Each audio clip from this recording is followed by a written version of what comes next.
Hello viewers, स्वागत आप सभी का मेरे यूट्यूब चैनल स्कूल ट्यूशन गुरुजी में।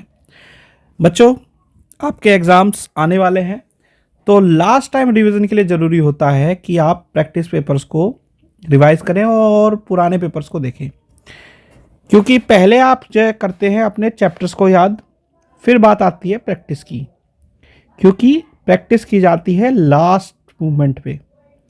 याद करना, रिवाइज करना, ये चीज़ें होती हैं थोड़ा सा पहले, प्रैक्टिस होती है आखिरी में।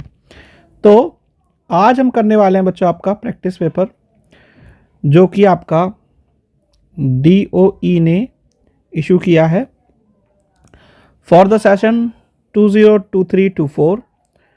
और इसमें आपके जैसे कि पिछले साल भी आए थे आपके, इसमें आपके हैं सेक्शन A, B और C।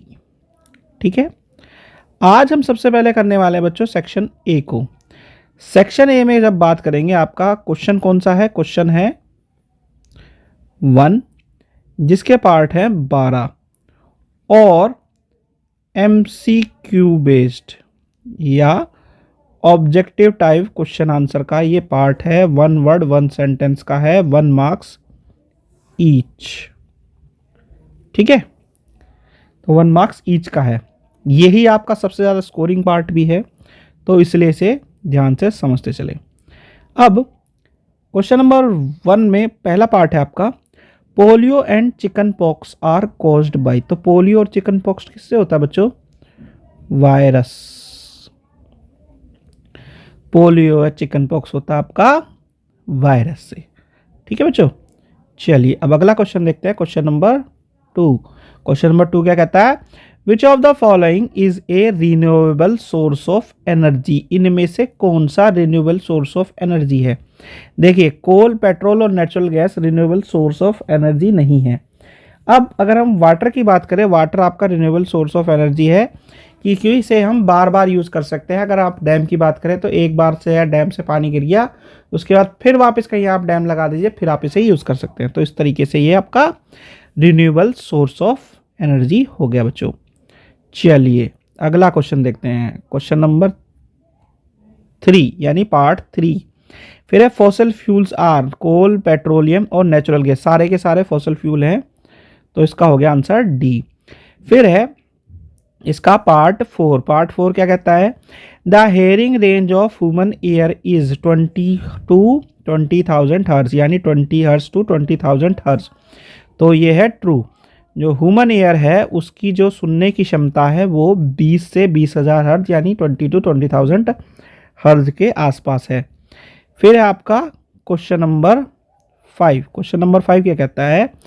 बूजो made the circuit as given in following figure and observe that the bulb did not glow. On Paheli suggestion he added 1 more cell in the circuit, the bulb now glows, explain.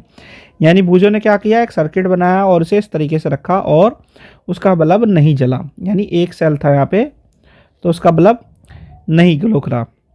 अब इसमें एक चीज़ देखिएगा, यहाँ पे liquid solution का use हो रहा है। ठीक है, फिर थोड़ी देर बाद क्या किया? पहली ने, एक जो उसकी दोस्त थी, उसने बोला उसे कि तुम इसमें एक बल्ब और लगाओ, शायद ये तब जल जाए। तो बल्ब ग्लो करने लग गया। तो अब पॉसिबल रीज़न क्या हो सकता है कि पहले बल्ब क्यों नहीं ग्लो करा था? जरा इसके ऑप्शन देख लेते हैं बच्चों। तो इसका पॉसिबल रीज़न बच्चों यही हो सकता है, उसमें ऑप्शन नहीं है आपके।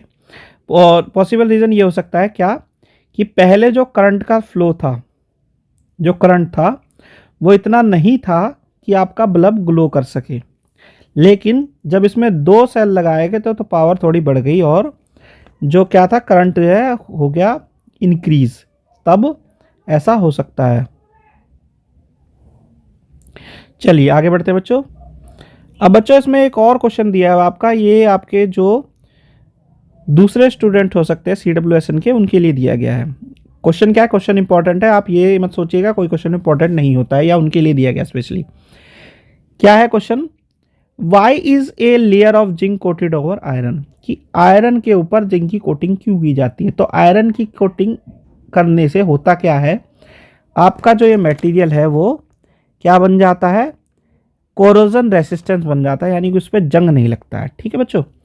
फिर एक part 6, name the part of the I which controls the light entering in it.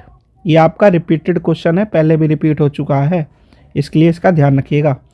इसका नाम है आइरिस, जिसे हम बोलते हैं आँख की पुतली। फिर है इसी का दूसरा भाग है, image found by a plane mirror is erect but literally inverted. यानी इमेज जो बनती है प्लेन मिरर में सीधी तो होती है लेकिन तो उल्टी बनती है, यानी जो सीधा हाथ होता है उल्टी तरफ दिखाई देगा, उल्टा हाथ सीधी तरफ दिखाई देगा। तो ये क्या है, ट्रू है आपका। क्वेश्चन नंबर पहले का 7वां भाग, a tadpoles develop into an adult frog by the process of, यानी इसमें कौन सा प्रोसेस होता है, तो इसमें प्रोसेस होता है आपका मेटामॉर्फोसिस।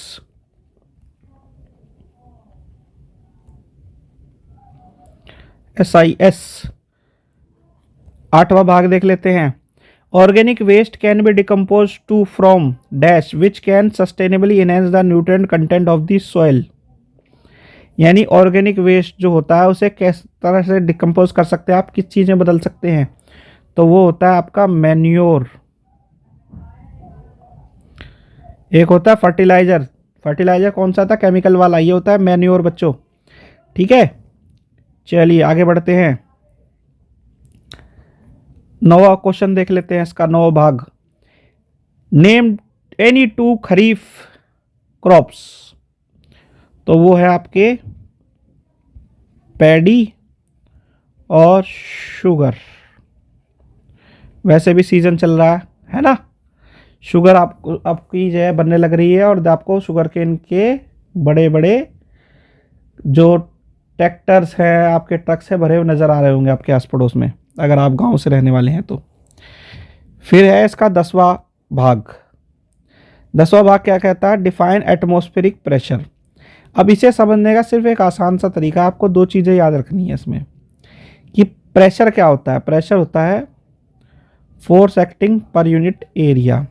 अब हमने जोड़ दिया इसमें एटमॉस्फेयर, तो एटमॉस्फेयर क्या हो गया, pressure exerted by the weight of the atmospheric air per square inch on a surface is called atmospheric pressure. यानी सीधी भाषा में क्या कह दे कि जो एटमॉस्फेयर में एयर है पर यूनिट एरिया में या पर यूनिट एरिया में जो काम कर रही है, उसकी वजह से जो किसी चीज़ पे प्रेशर होगा वो कहलाएगा एटमॉस्फेरिक प्रेशर बच्चों। ठीक है, फिर है इसका 11वां भाग। 11वां भाग क्या कहता है बच्चों, जरा देख लेते हैं। 11वां भाग आपका कहता है spring balance is used for measuring weight. Spring balance को हम वेट को मेजर करने के लिए इस्तेमाल करते हैं। तो बच्चों ये क्या है, ट्रू है आपका। ठीक है, फिर है इसका 12वां भाग और आखिरी भाग, the voice box is called. यानी वॉइस बॉक्स किसे कहते हैं, तो वॉइस बॉक्स कहते हैं आपका लैरिंक्स। ठीक है, तो ये वाला पार्ट होता है बच्चों आपका यहीं कंप्लीट, आपकी वीडियो भी। नेक्स्ट पार्ट में हम करेंगे आगे के क्वेश्चंस। तो आशा करता हूँ आपको वीडियो अच्छी लगी होगी। Thank you.